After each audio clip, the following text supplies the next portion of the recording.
Muito bem, pessoal. Hoje vamos falar um pouquinho sobre contrato de trabalho, né?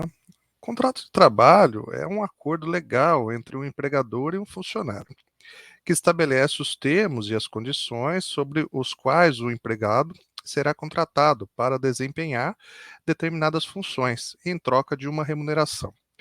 O contrato de trabalho é um documento fundamental que define os direitos, responsabilidades e obrigações de ambas as partes envolvidas na relação de emprego. Aqui estão alguns elementos importantes que geralmente estão presentes no contrato de trabalho.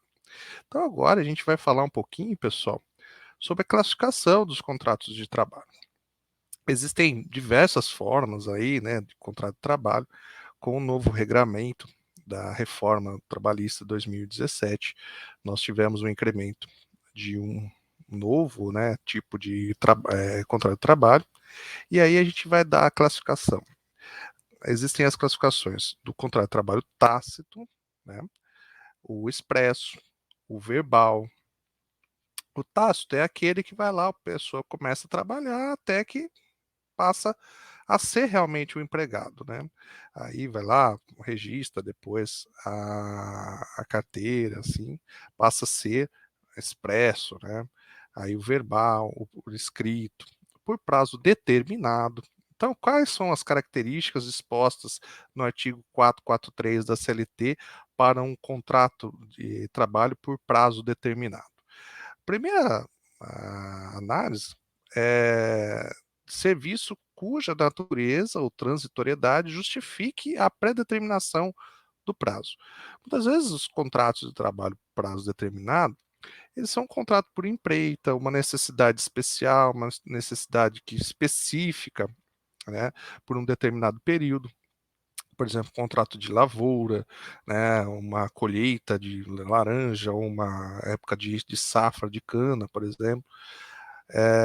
Existia muito esse tipo de contrato anteriormente, contrato para uma demanda específica, né?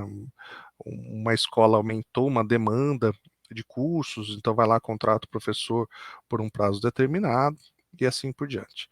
De atividades empresariais de caráter transitório, né? E o tão famoso contrato por experiência. A partir disso, pessoal, nós também temos, assim, as definições da extinção desse contrato de trabalho por prazo determinado. Nos contratos que tenham termo estipulado, o empregador que, sem justa causa, despedir o empregado será obrigado a pagar-lhe, a título de indenização e por metade, a remuneração a que teria direito até o termo do contrato, né, de acordo com o artigo 479 da CLT. Havendo termo estipulado, o empregado não se poderá desligar do contrato sem justa causa, sob pena de ser obrigado a indenizar o empregador, aí no caso, dos prejuízos que desse fato lhe resultarem, conforme descrito no artigo 480 da CLT. A indenização, porém, não poderá exceder aquela a que teria direito o empregado em idênticas condições. Aos contratos por prazo determinado, que contiverem cláusula asseguratória do direito recíproco de rescisão antes de expirado o termo ajustado, aplicam-se caso seja exercido tal direito por qualquer das partes ou os princípios que regem a rescisão dos contratos por prazo indeterminado, conforme o artigo 481 da CLT. Suspensão e interrupção do contrato de trabalho.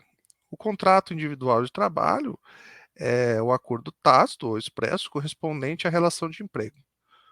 Os elementos de contrato de trabalho devem ser analisados sob a égide do artigo 104 do Código Civil, para fins inclusive de validade, como se observa, o agente capaz, forma prescrita, e não defesa em lei e objeto lícito, né? O contrato de trabalho deve seguir lá. Você não pode, uma boca de fumo lá te contratar, registrar tal, porque ele está tratando de um objeto ilícito, né? É bem interessante isso aí. Agente capaz, daí tem o regulamento lá, as crianças menores de 14 anos não podem ter o contrato de trabalho e assim por diante, certo? Então, é extremamente importante a gente adquirir e demonstrar essa condição. Beleza? Então, pessoal, esse é o recadinho que eu queria deixar para vocês hoje, na terceira aula aqui do curso de Direito do Trabalho. São aulas shorts, então, bem rapidinho, direto ao ponto. E agradecer mais uma vez pela parceria e compromisso.